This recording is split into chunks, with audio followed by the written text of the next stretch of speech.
inicia esta nueva etapa, inicia una nueva etapa. Piensen ustedes la importancia que tiene para mí, para nosotros, para todos los que compartimos esta familia del comercio exterior.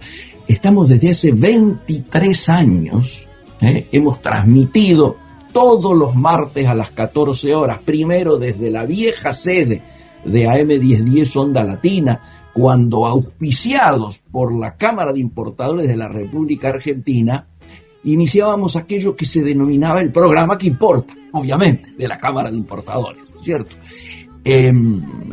Me tocaba estar en ese momento trabajando allí como gerente, pero claro, al dejar la gerencia de esa cámara decidimos continuar el programa ya como Comercio Exterior Siglo XXI, y bueno, ha pasado mucha agua bajo el puente, ¿no es cierto? La pandemia nos obligó a modificarnos y la tecnología nos permitió continuar ya de manera remota.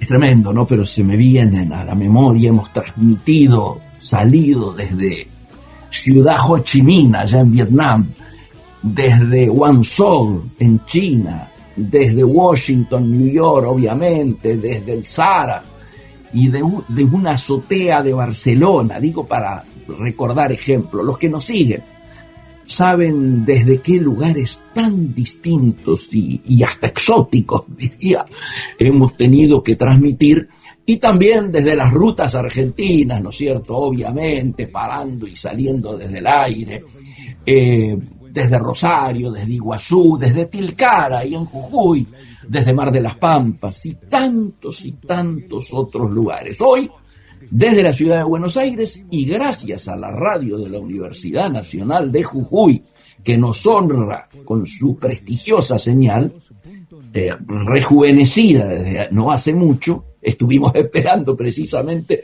que todo el avance tecnológico ya fuese conectado para poder hacer posible este encuentro.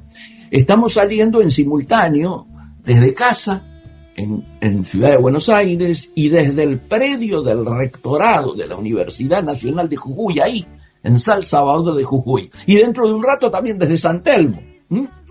En fin, siempre buscando lo que ayude a entender la economía, el comercio exterior y la compleja realidad que nos toca vivir en Argentina y el mundo.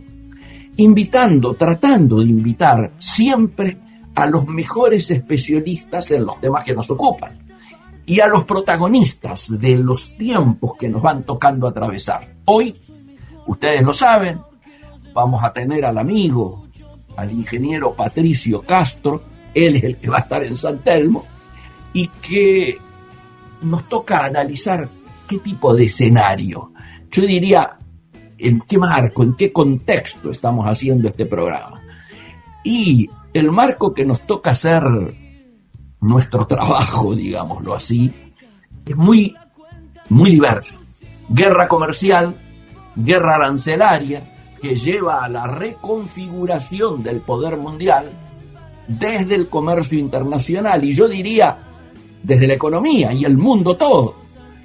Si es verdad, aquel mundo que conocimos ya no existe más, y estamos traumáticamente volviendo a notar que se acelera este reseteo mundial rumbo a un nuevo orden económico internacional, que algunos hasta le agregan un número, Nuevo Orden Económico Internacional 2034, seguramente en contraposición irónica a la vieja Agenda 2030, tan vituperada por Trump y tantos otros fundamentalistas, ¿no es cierto? Y en este entorno, donde hasta las organizaciones que representan el ordenamiento global que estamos dejando atrás, como la propia Organización Mundial de Comercio, están dejando de existir de facto, digo, en su accionar.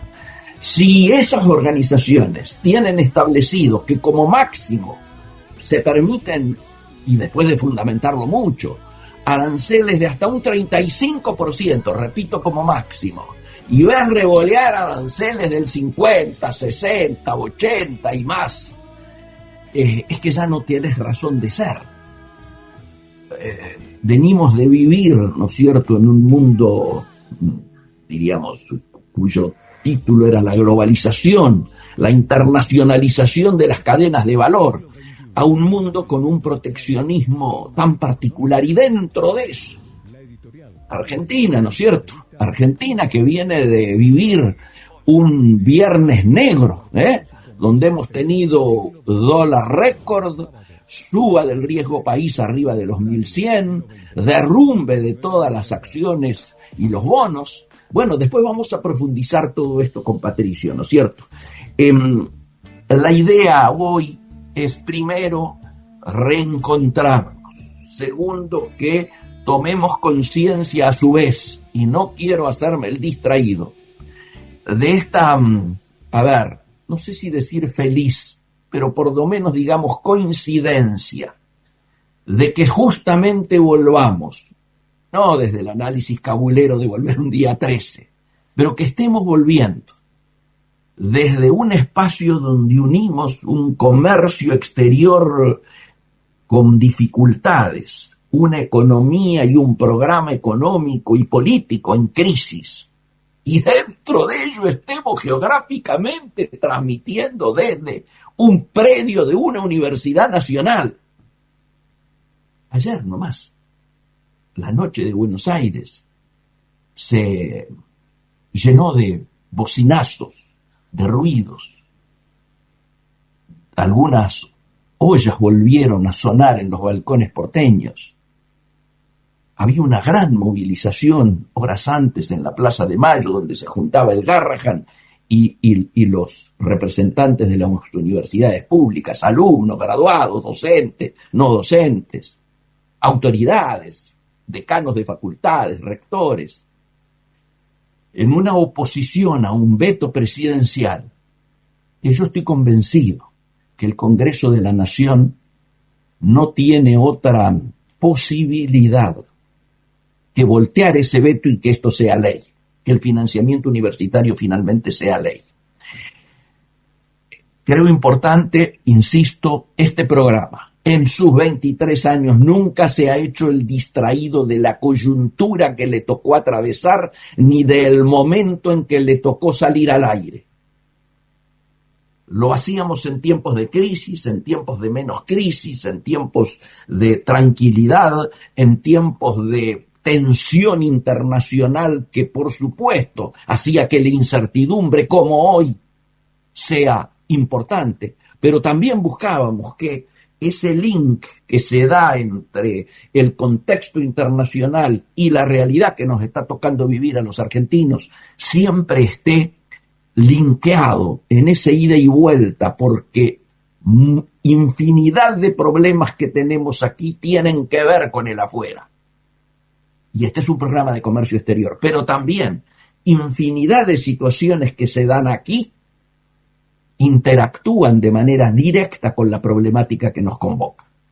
Por eso yo quiero decir que estoy con una gran satisfacción de volver a retomar este encuentro, que por supuesto, después ya lo tenemos hablado técnicamente, vamos a poder viralizar y llegar a todos los que en este horario no nos pueden seguir, pero que seguramente la radio lo va a subir y nosotros vamos a contar con 2 links, uno para este editorial, para lo que va a ser un editorial que lógicamente a partir del sábado que viene debiera centrarse más en lo técnico, ¿no es cierto?, y en el análisis coyuntural de lo que vivamos esta semana y de lo que se esté viviendo de cara a la semana que sigue, por supuesto.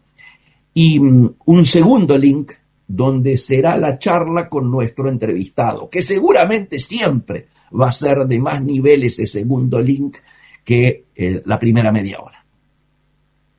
Mi sensación es que hoy, en términos de comercio exterior, no podemos dejar de mencionar los títulos que debiéramos ir desarrollando y debiéramos ir pensando. Cuando logremos disipar esta particular atmósfera que nos toca vivir, donde el mesadinerismo hegemónico hoy en el equipo económico del gobierno de Argentina nos permita que en lugar de estar poniendo el acento en el riesgo país, en lugar de estar poniendo el acento en cuánto sobrevive del carry trade, en lugar de estar poniendo el acento en si el dólar toca o no el techo de la banda, o si se sacan las bandas definitivamente y se deja flotar, en lugar de estar pensando si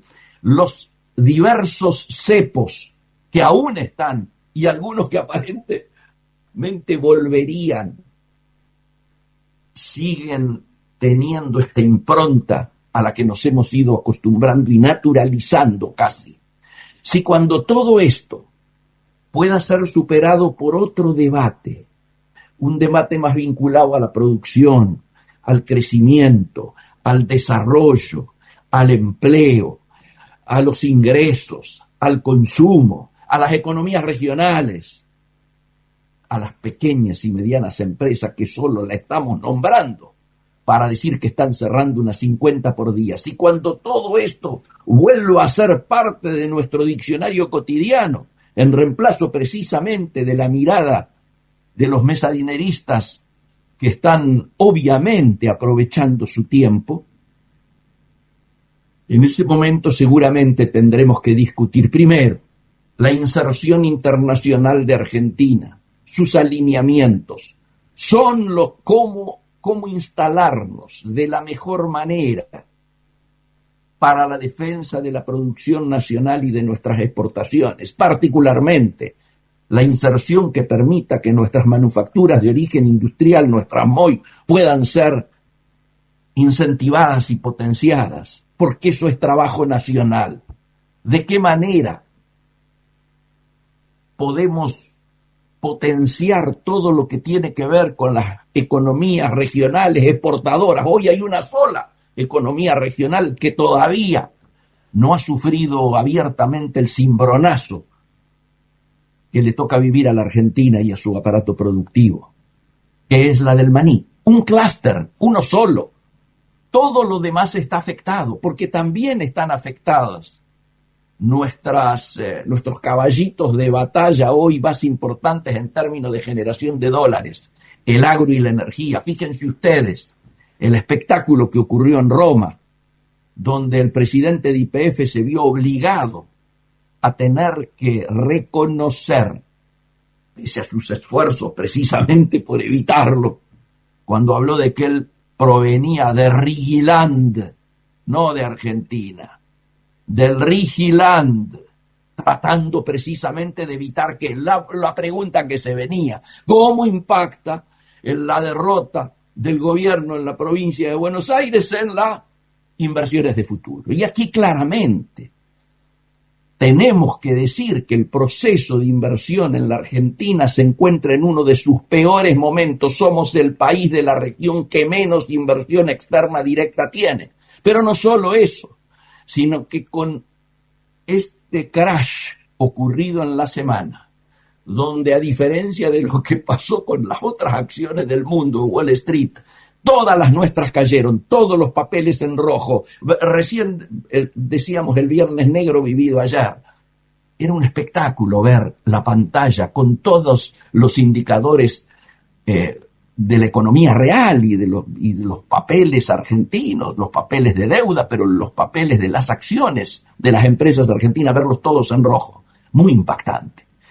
Cuando, insisto, hayamos superado este tiempo, seguramente va a haber que discutir el modelo de país y dentro del modelo del país el modelo de producción, la mejor manera de insertarnos al mundo. ¿Es correcto que estemos alineados todavía de manera automática con Estados Unidos e Israel, como quedó patentizado en la votación de ayer de Naciones Unidas, en esa tan traumática reunión que se efectuó ayer con el tema Israel-Palestina, etcétera? En algún momento discutiremos las distintas alternativas que se le plantean a Argentina en este nuevo escenario que se está reconfigurando a nivel mundial. ¿Nos ayuda este alineamiento internacional a acelerar el acuerdo Mercosur-Unión Europea? ¿De qué manera vamos a protagonizar ese acuerdo que seguramente, no por voluntad nuestra, está subiendo cada vez más en su cotización porque Europa, que se ve perjudicada por la guerra arancelaria declarada por Donald Trump y los Estados Unidos, está buscando otras latitudes para efectuar acuerdos, y allí aparece, por un lado, México, pero esencialmente aparece el Mercosur como el elemento más importante en su horizonte inmediato.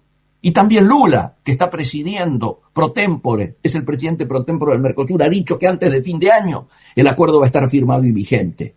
Veníamos todos sospechando que eso se iba a demorar porque los papeles oficiales que tenían que llegar a la Comisión Europea para ser tratadas al Parlamento Europeo, donde debe ser aprobado, no llegaban. Bueno, la semana que ha pasado ha llegado. Ya el procedimiento, el operativo de aprobación ya está en marcha. Todo esto nos obliga a pensar si vamos a ser ese alumno, diríamos, que no entiende lo que está ocurriendo y se plantea exclusivamente ser proveedor de materias primas y que nuestras exportaciones tengan el menor valor agregado posible y no al revés. Y entonces la pregunta es, ¿de qué manera nos vamos a integrar al mundo? ¿Cómo? ¿Cuál es el rol de nuestra Cancillería hoy, que ni siquiera tiene resuelta la estructura del área de negociaciones económicas internacionales? ¿Cuál tiene que ser el rol de nuestras agregadurías comerciales? ¿Cuándo va a haber la inteligencia comercial que esté al servicio de la producción argentina, no solo de la gran empresa, sino esencialmente de las pequeñas y medianas, para evitar situaciones tan insólitas como es que viajen, ahora que hay vuelo directo inclusive entre Buenos Aires y Beijing, que hay vuelos directos entre Argentina y China, viajen los aviones atestados de empresarios pequeños y medianos que van y compran hasta los mismos productos, sin saber, porque las agregadurías no están realizando ingeniería, diríamos, inteligencia comercial para evitar ese tipo de superposiciones, y estamos viendo el espectáculo en Ezeiza, donde hay, y en Ezeiza y en el puerto, donde hay los puertos, donde hay infinidad de containers, de contenedores que no se retiran porque sale más caro traerlos y no poder venderlos, porque ya está el producto que está incluido dentro de ese contenedor, por falta precisamente del rol de la Cancillería. Estos son simplemente algunos pincelazos. Allí hemos escuchado el top de las 9:30, y luego de una pequeña cortina, 1 minuto, 2 minutos de cortina, espero que podamos conectarnos para precisamente profundizar estos temas y para encuadrarlos más inteligentemente con el ingeniero Patricio Castro. Un segundo y volvemos. Bajamos la cortina y empezamos. Muy bienvenido, Patricio. Bueno, aquí estamos. Además, desde San Telmo. Desde San Telmo, pero como vos decías en tu editorial, con la cortina histórica y volviendo al programa. Sí. Qué bueno. Y gracias por invitarme, va a ser el primero de esta serie. Sí, señor. Llevamos unos cuantos Creo que años más que merecido, Patricio, porque creo que hemos hecho los encuentros posiblemente más calientes en nuestra larga historia, ¿no es cierto?, de estar transitando por estas temáticas, estando vos afuera, inclusive, ha salido al aire desde el exterior, de tantos lugares. Yo hoy recordaba algunos, lo que me venían en la cabeza, pero hemos salido de tantos lugares. Muchas veces vos estabas en Uruguay, otras veces estabas en misiones en distintos lugares. Sí, hemos salido desde Indonesia, desde Vietnam. Increíble, sí.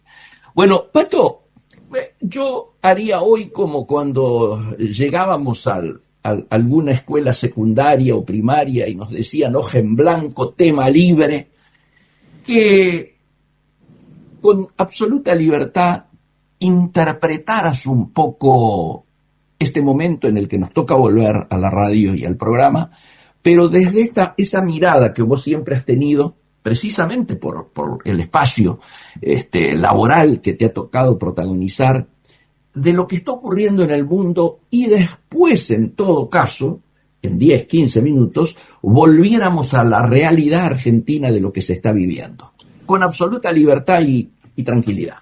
Te escuchamos. Bueno, francamente, bueno, como dicen los chinos, ojalá que te toque vivir tiempos interesantes.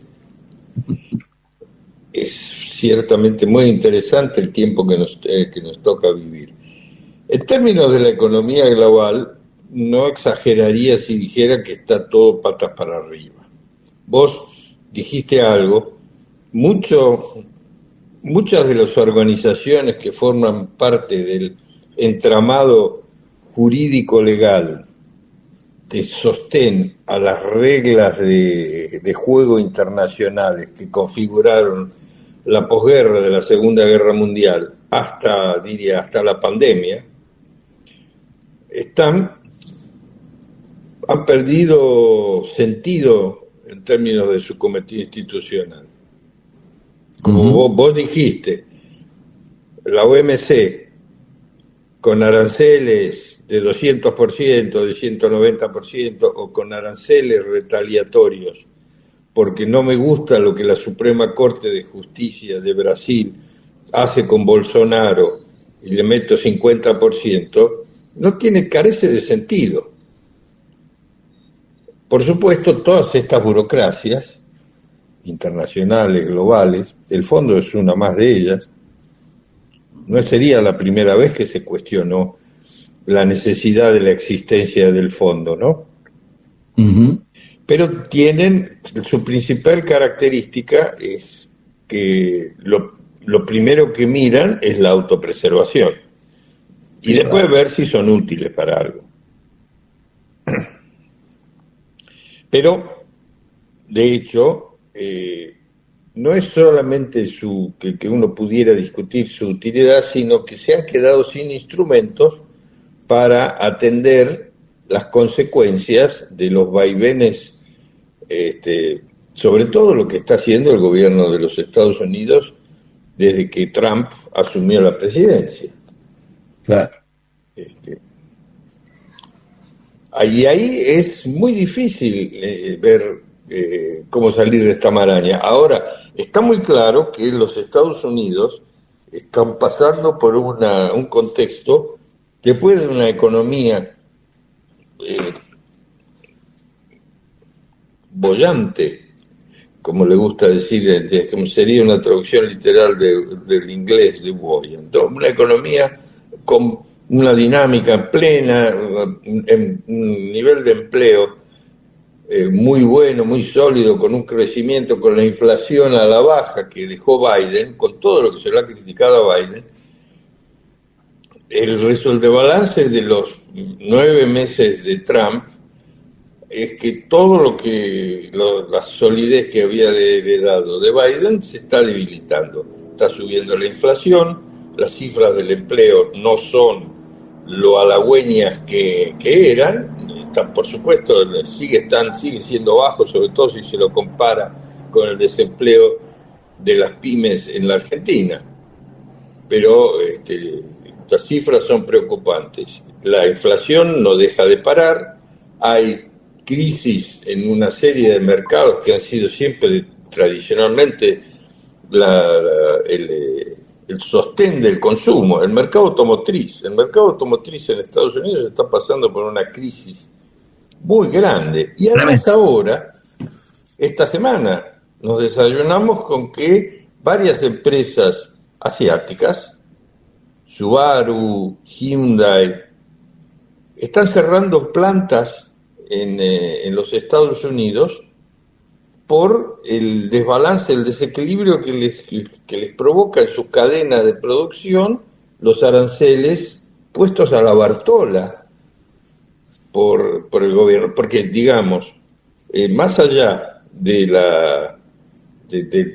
algunos casos extremadamente políticos, como lo de Brasil o lo de la India. En los casos generales, los aranceles se pusieron sin un estudio serio del impacto.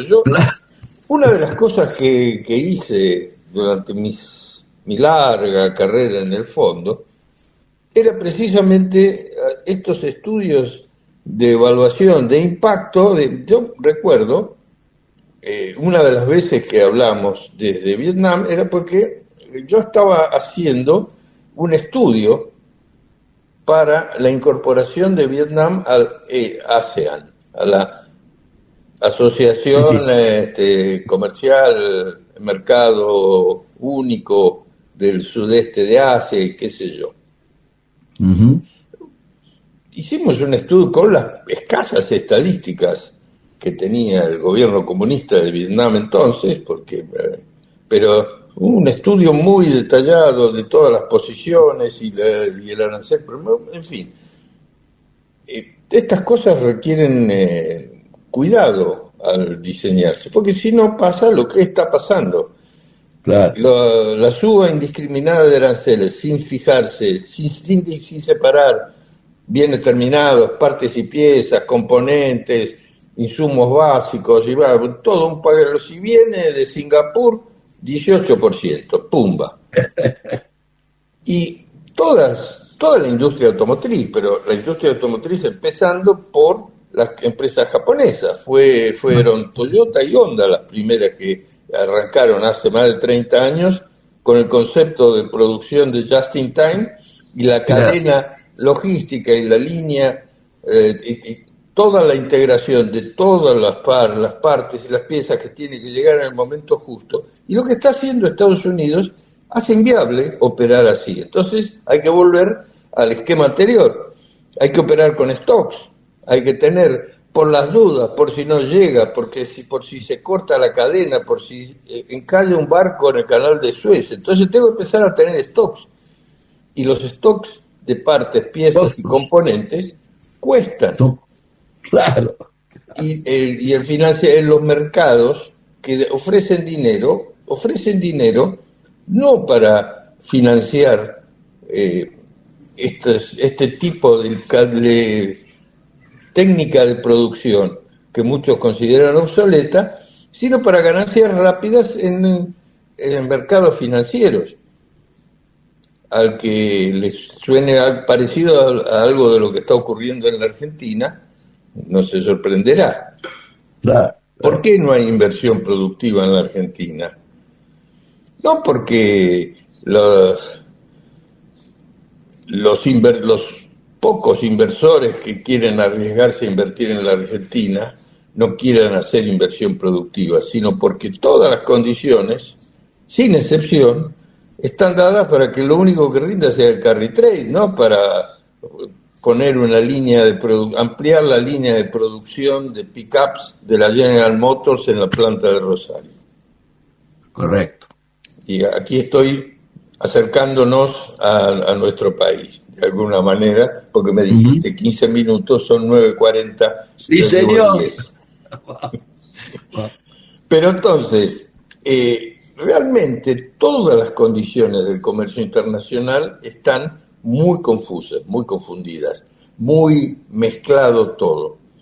Los temas de logística, la cantidad de contenedores que hay boyando. Vos mencionás contenedores abandonados en los puertos de la Argentina y algunos y en Ezeiza. Pero eso es piccole cose. En el puerto de Los Ángeles hay depósitos en los que ya no caben más contenedores de China abandonados. Porque no saben a qué precio ponerlos, ¿no? Pues exactamente. Y entonces no saben qué arancel aplicar. No se sabe cuándo salió, porque esa es otra de los errores de implementación de todas estas medidas, que ha dejado una serie de lagunas en regulatorias y en la normativa que hacen casi imposible aplicar, lo que requiere, además de la intervención de funcionarios a los que el DOGE, el Departamento de Eficiencia Gubernamental de Elon Musk, se ocupó de despedir. Así es. Aquí todo el mundo se rasga las vestiduras pensando que, porque algún genio se le ocurrió cerrar la Casa de la Moneda, durante un año no hubo patentes para los automóviles. Bueno, en Estados Unidos hicieron eso con 100 agencias, no con una. Tremendo. Todo esto tiene un costo.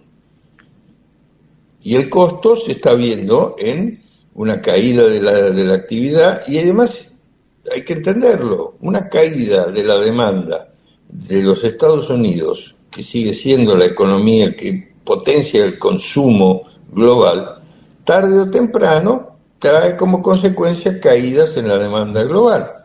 Si a eso le sumás los inconvenientes que está teniendo China en varios mercados, no hablemos del mercado inmobiliario, China no se recuperó todavía de la quiebra de 135.000 millones de dólares de la empresa constructora esa, Evergrande. Pero el mercado automotriz chino está funcionando a todo vapor, inundando al mundo con vehículos eléctricos baratos, a costa de perder con cada auto que se produce y se exporta. Todo eso subsidiado por el gobierno central. Así es. Pato, te cuento experiencia personal. Yo vengo de estar en Europa. En Europa el temor cuando llegué era la invasión de autos norteamericanos. No, lo que está ocurriendo es la invasión de autos chinos. Es tremendo. Pero ¿cómo iban a...? Bueno, lo que pasa es que en Europa, no entiendo, ¿quién puede sospechar de una invasión de autos norteamericanos si los autos norteamericanos no están construidos, ni pensados, ni diseñados para el contexto europeo? Son demasiado grandes, demasiado gastadores, no tiene sentido. Los híbridos nuevos, 90% de China. Es increíble. Sí, porque, como dije, cada uno de esos autos, China pierde. Sí. No es que tiene más baja rentabilidad, tiene bajo margen. Volkswagen ha cerrado no sé cuántas plantas en Alemania porque los márgenes se le achicaron. Bueno, China está fabricando a pérdida, está inundando el mundo con autos a pérdida. Esto subsidia la exportación. hace 30 años o 35, bueno, cuando empezó la inundación de las baratijas chinas, esto es lo mismo, pero ahora en vez de baratijas, como diría el de Luthier, están exportando autos eléctricos. Autos eléctricos, además que tienen estéticamente son inobjetables, diseños muy modernos, se los ve muy bien equipados. Ahora, en cuanto a durabilidad y todo, uno tiene que entender, vos te compras ese auto y a los 2 años o 3 lo tenés que tirar. Algunos dicen 4, sí. Bueno, la rotación dice máxima 5 años. Ponele un bien de consumo semidurable que tiene históricamente duran 20 años, porque pasa, bueno, el primero lo tiene 3 años, va auto de segunda mano, el que lo compró lo tiene 5 años, después de tercera mano y después va dando vueltas y hasta que no sirve más para repararlo. Sobre todo en un mercado muy estratificado como la Argentina, correcto, donde todavía circulan Falcon verdes. Algunos los tienen que buscar, especialmente, ahora hay una demanda de Falcon verdes para mandar a asustar periodistas. Pato, te vuelvo medio segundo atrás. Mi pregunta, ya a mí me generaba mucho ruido esto de auto máximo 5 años. Ahora, ¿no está incluido dentro de este concepto, el mismo que se aplica para los celulares y para otras cosas vinculadas a la informática, de obsolescencia planificada? Absolutamente, están diseñados así. Claclaro, también. Pero bueno, eso es como te lo diseñan. De ahí a convencer al usuario, al consumidor tradicional, de que... Pensarlo en la línea blanca también. cada uno de nosotros debe tener en la familia la anécdota del que tiene la ladera Saint-Cyan de bolita que todavía sigue funcionando. Sí, sí, sí. O el lavarropa, sí. O el lavarropas Drean de tambor Así es. Eslabón vertical. de lujo. ¿Te acordás? O el Drean eslabón de lujo. Sí, sí. Después vino, no, ahora no, hay que pensar en 10 años. Ujú. Y ahora son 3 años. Tremendo, tremendo. Porque eso es la obsolescencia planificada. Yo creo que el consumidor promedio ya se acostumbró a que los electrodomésticos y la línea blanca no duran como la heladera Siam de bolita, pero todavía le falta hacer el paso ese para los automóviles. Además, bueno, vamos a la Argentina ahora. Sí, sí, vamos, ¿Por vamos. qué? A mí me impresionó, estuve en Brasilia el mes pasado. Me impresionó la evolución del parque automotriz brasileño. Yo voy a Brasilia regularmente desde hace 40 años. Y siempre, históricamente, el parque automotriz brasileño era más pobre, que había autos, tenían algunas características. A los brasileños les gustaban las rurales de 2 puertas, les ¿Verdad? gustaban los autos de 2 puertas que acá no funcionaron mucho, más allá de la Coupé Chevy y alguna cosa. Eh, Pero en general el parque, uno veía el parque argentino era más próspero, autos más grandes, mejor terminados y todo. Hoy al Ahora, revés. esto se acabó. De hecho, lo que uno ve en la calle, no te digo, circulás por el conurbano y vas a ver Terrible. Renaultas, Renault 8, no, Renault 11, Renault 9, que tienen autos Citroën. De 30 Citroën. años, Fiat 147, Fiat 125, todavía circulando en un estado lamentable, Sí, BTV mediante. En cambio, en Brasil no, y además una explosión de marcas chinas. sí, claro. Claro. SUV chinos por todos lados, agencias puestas a todo trapo, pero a todo trapo, Sí, sí, sí. enormes, Ujú. en lugares bien predominantes en Brasilia, de marcas chinas que yo no conocía tampoco. Ujú. Y una dinámica de toda la economía brasileña que nos haría soñar a nosotros. Sí, claro. Ahora, volvamos a la Argentina. El sábado pasado, que no pudimos salir por un problema técnico, lamentamos no haber salido porque teníamos para comentar las expectativas sobre las elecciones, lo que podía pasar, y los dos estábamos de alguna manera muy afilados con lo que veníamos viendo y la perspectiva.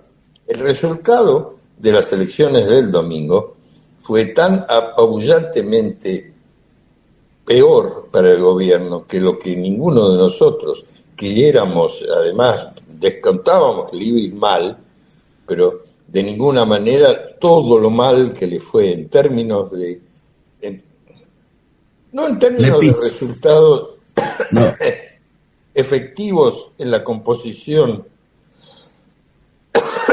de la legislatura bonaerense, donde no le fue tan mal al gobierno por supuesto. como las cifras globales harían indicar, pero sí en el número global y además en el error estratégico monumental que cometió el propio gobierno Ujú. al nacionalizar una elección en la que corría el riesgo de que le fuera mal y que no tenía la trascendencia nacional como para nacionalizarla. Bueno, ahí yo creo que ese fue un error garrafal, Boomerang. Un del que boomerang. no veo cómo van a encontrar la forma de recuperarse de aquí al 26 de octubre. ¿Claro? Pero además te dijeron, si perdemos, el riesgo país se va a ir al diablo, se paran todas las inversiones, la inflación se va a escapar, nos vamos a quedar sin dólares. Bueno, se perdió. Y entonces, vos imaginate un inversor externo al que además ahora, después de ese resultado, el ministro Caputo le dice, si se vota mal, el tema es nosotros o el comunismo. El tipo que está por hacer una inversión, ¿qué dice? Olvídate, ¿no? Que es lo que Sí, le pasó al presidente de YPF en su viaje a Roma, creo que es la reunión, donde los periodistas le preguntan sobre esto y bueno, es lo zaraza. mismo que dijo JP Morgan también, ¿no? Correcto, correcto. Hace 2 meses. 2 meses, sí señor. Sí, sí. Eh, Esto va a hacer subir las acciones de JP Morgan como consultor estratégico de inversiones. Qué malo. Y bueno, pero, Teniendo sus empleados acá encima. y sí, sí, sí, sí. Y bueno, además teniendo sus ex empleados manejando las... Nadie Eh, habla de información confidencial, ¿no? bueno, no hay tal cosa, no No, sea mal pensado.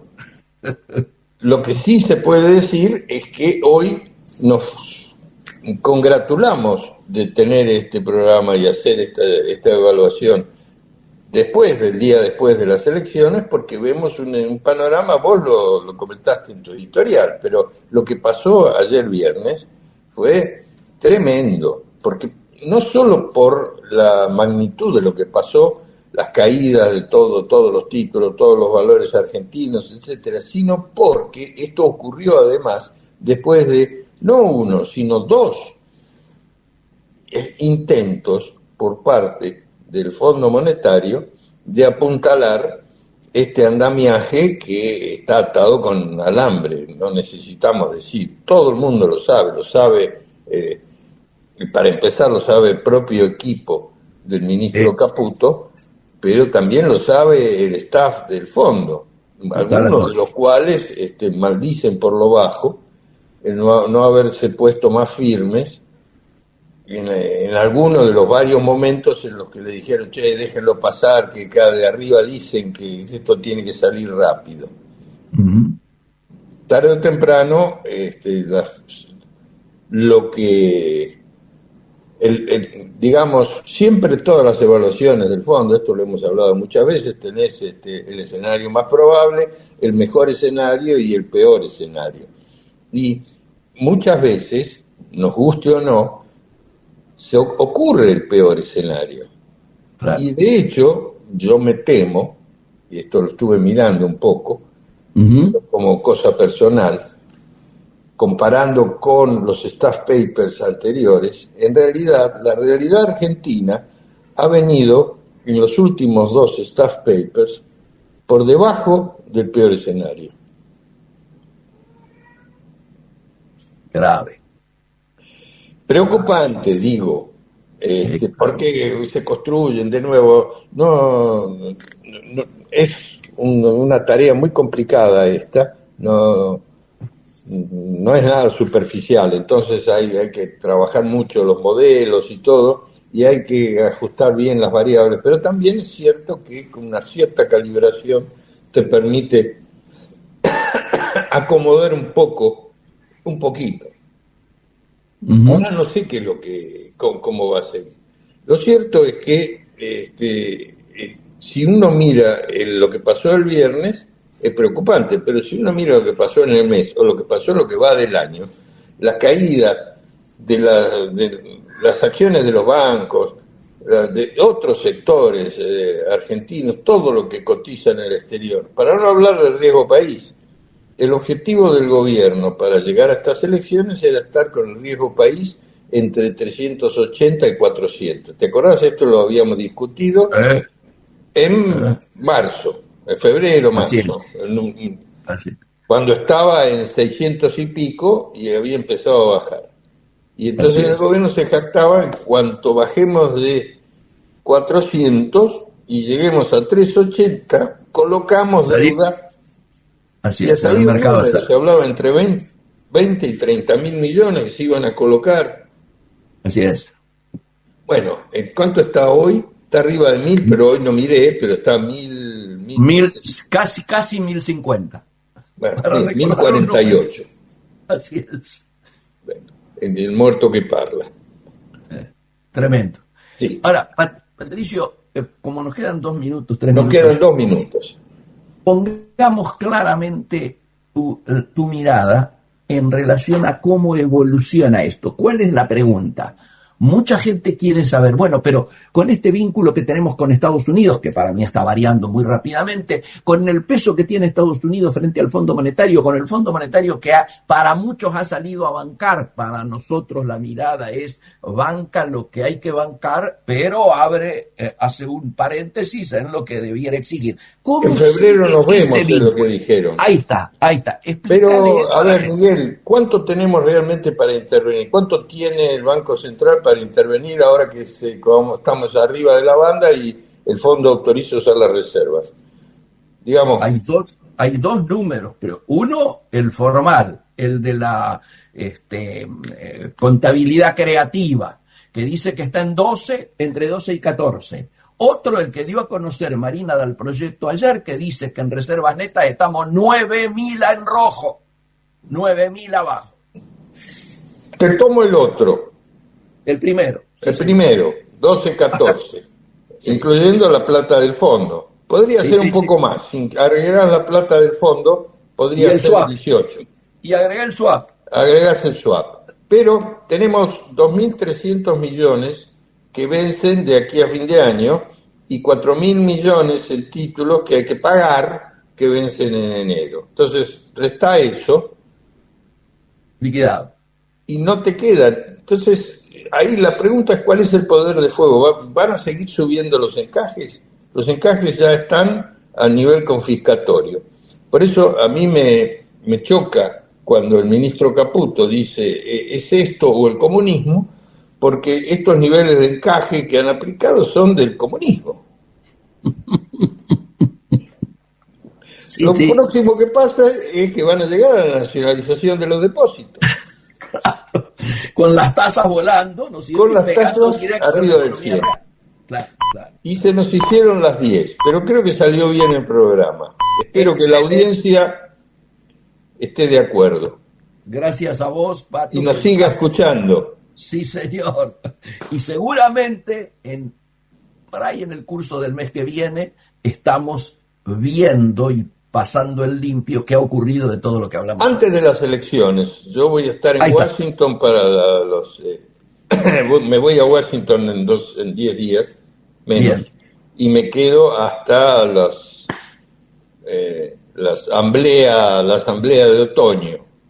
Del fondo. Perfecto, yo voy a estar en la asamblea de otoño. Esperemos que... Va a ser muy bueno poder salir. El ministro Caputo y el presidente del Banco Central como gobernadores estén también en ese momento en la asamblea.